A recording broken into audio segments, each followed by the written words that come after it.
నమస్తే.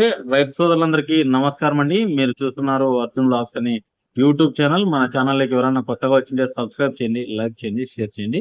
ఈ వీడియో అయితే చాలా మందికి యూజ్ అవుతుంది. రైతులకైతే, తోటి రైతులకైతే షేర్ చేయండి. ఇప్పుడున్న సిట్యుయేషన్స్‌లోన ఈ మిరప వేద్దామా వద్దా?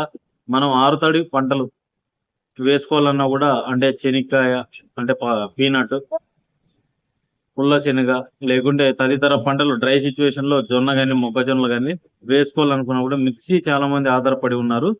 ఈ కాలువన ఆయకట్టు కింద రైతులైతే గిన శ్రీశైలం నుంచి అయితే మనకు బిగ్ అప్డేట్ అయితే వచ్చిందనమాట. ఆల్మట్టి జలాశయం నుంచి కూడా ఆగస్టు 10 నాటికి శ్రీశైలం నిండే ఛాన్స్ అని ఒక శీర్షిక అయితే వచ్చింది. దాంట్లో మనం చదువుకున్నట్లయితే ఇన్ఫర్మేషన్ అనేది ఫుల్ గా ఇచ్చారు. ఇక్కడ వచ్చేపాటికి ఎగువ నుండి వరద ప్రభావం వస్తుందన్న సమాచారంతో ఆల్మట్టి జలాశయం అధికారులు అయితే గిన అంచనాకు వచ్చారనమాట. 1,00,000 క్యూసెక్ల నీటినైతే విడుదల చేస్తారు కృష్ణా నదిలోకి అని వచ్చిందనమాట ఇన్ఫర్మేషన్. ఇక్కడ వచ్చేపాటికి కృష్ణా ఉపనది అయిన కోయినా అంటే ఆల్మట్టి ఎగువన ఉందనమాట. ఆ క్యాచ్మెంట్ ఏరియాలోన నవాజా ఘాట్స్ లోన గత 24 నుంచి కుంభవర్షం అయితే కురుస్తోంది. ఇక్కడికి వచ్చేపాటికి 400 మిల్లీమీటర్ల వర్షపాతం అయితే గత 2 రోజులుగా వర్షపాతం అయితే నమోదైంది. ఇక్కడ ఆ వర్షం నుంచి ఈ రోజు రేపు పోయినా అంటే ఈ రోజు కానీ రేపు కానీ పోయినా డామ్లు గేట్లు ఎత్తే అవకాశం అయితే పుష్కలంగా కనిపిస్తోంది. ఎందుకంటే ఈ క్యాచ్మెంట్ ఏరియాలో భారీగా వర్షం కురిసిందండి. అట్లా ఇట్లా వర్షం కాదు, భారీ వర్షం, మనుషులను కొట్టుకోబోయేంత వర్షం అయితే కురిసింది అనమాట. ఇక్కడ వచ్చేపాటికి ఆ డ్యాము పోయిన డ్యామ్ లో నుంచి నీళ్ళు ఎత్తి తెగిన ఇప్పుడు డైరెక్ట్ ఆల్మట్టికి అయితే 1,50,000 క్యూసెక్స్ ఇన్ఫ్లో రావడం జరుగుతుంది అనమాట. అంటే ఒక 15 టీఎంసీల నీరు.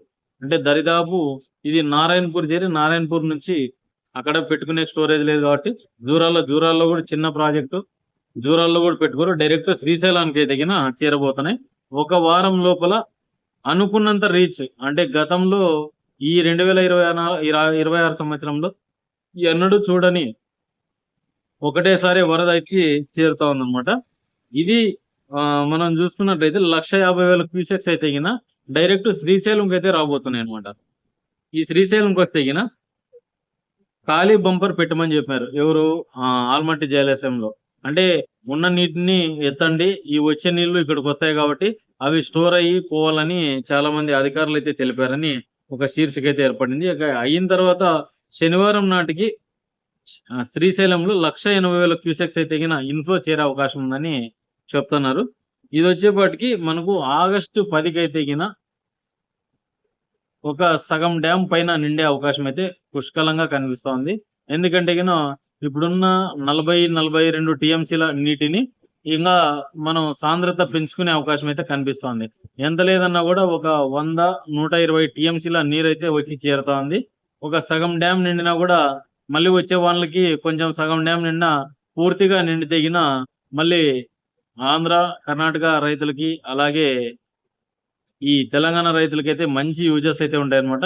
ఎందుకంటే ఒక చోట ఉన్న నీరుని మళ్ళీ నదుల కలయిక ఏర్పడుతుంది కాబట్టి అక్కడిన్ని ఇక్కడిన్ని మనం సోర్సెస్ చేసుకోవచ్చు అనమాట. ఒక డ్యామ్ నిండా కూడా చేసుకునే అవకాశం ఉంటుంది. ఇక తుంగభద్ర జలాశయం విషయానికి వస్తే ఇన్ఫ్లో కూడా ఈ రోజు తగ్గింది. మార్నింగ్ మాట్లాడుకున్నట్లే ఇప్పుడు కూడా ఒక 10,000 క్యూసెక్స్ వచ్చి చేరుతా ఉంది ప్రజెంట్ సిచ్యువేషన్ లో కూడా. అంటే ఒక టీఎంసీ అట్లా చేరొచ్చు, అవి కూడా బయటకు ఎత్తుతున్నారు. ఇక్కడ వచ్చేపాటికి ఈ రోజు ముఖ్యంగా చూసుకున్నట్లయితే కోయినా డ్యాము గేట్లకి ఎత్తితే ఆల్మట్టికి వచ్చి ఆల్మట్టి నుంచి నారాయణపూర్ నుంచి జూరాల నుంచి మనకు శ్రీశైలంకి అయితే భారీగా వచ్చే అవకాశం ఉంటుంది. ఒక 18 టీఎంసీలు అయితే గతంలో ఎన్నడూ అంటే 2026లో గతంలో ఎన్నడూ చూడని వరద అయితే వస్తుందన్నమాట.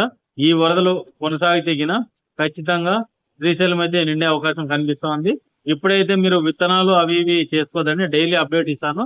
అది పూర్తిగా తెలుసుకొని మీకు డ్యామ్ రిపోర్ట్స్ ఎలా ఉంటాయనేది డైలీ మీకు సెండ్ చేయడం జరుగుతుంది. అది గమనిస్తారనుకున్నా. ఎందుకంటే చాలా మంది ఆతరం పడి నీళ్లు వస్తున్నాయని మళ్ళీ అవగాహన లేకుండా చేసుకోవద్దండి. ఉన్న విషయం అయితే మీకు ఉన్నది ఉన్నట్లుగా జర్నలిస్ట్ గా మీకు తెలుపుతున్నాను. అది బాగా గుర్తిస్తారని కోరుకుంటున్నా. ఎందుకంటే ఇక్కడ కూడా చూసుకోవచ్చు, మనం 1,80,000 క్యూసెక్స్ వచ్చిందంటే ఒకటేసారి మనం డ్యామ్ లోంచి బయటకు ఎత్తారండి.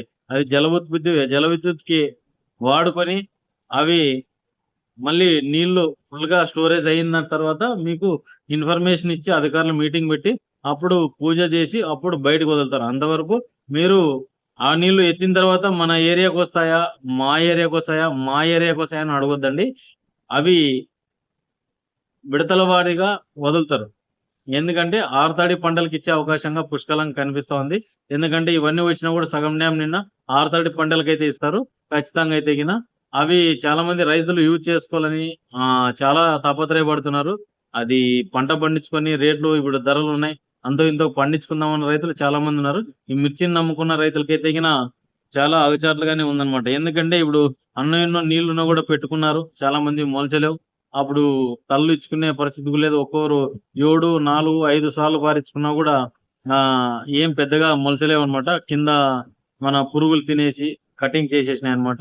ఇప్పుడున్న సిట్యుయేషన్‌లో మిరప పండియడం అంటే అగమ్య గోచరంగా ఉంది. ఎందుకంటే చీడపీడల నివారణ ఒకటి, ఈ నీళ్లు లేని సమస్య ఒకటి, ఈ క్లైమేట్ నుంచి అట్లా ఇలా సమస్యలైతే ఏర్పడుతున్నాయి. ఇప్పుడైతే అల్పపీడనం చెలరేగింది తెలంగాణలో. అదే వాన ఇక్కడ ఆంధ్రాలో కురవాలని కోరుకుంటూ మీ అర్జున్.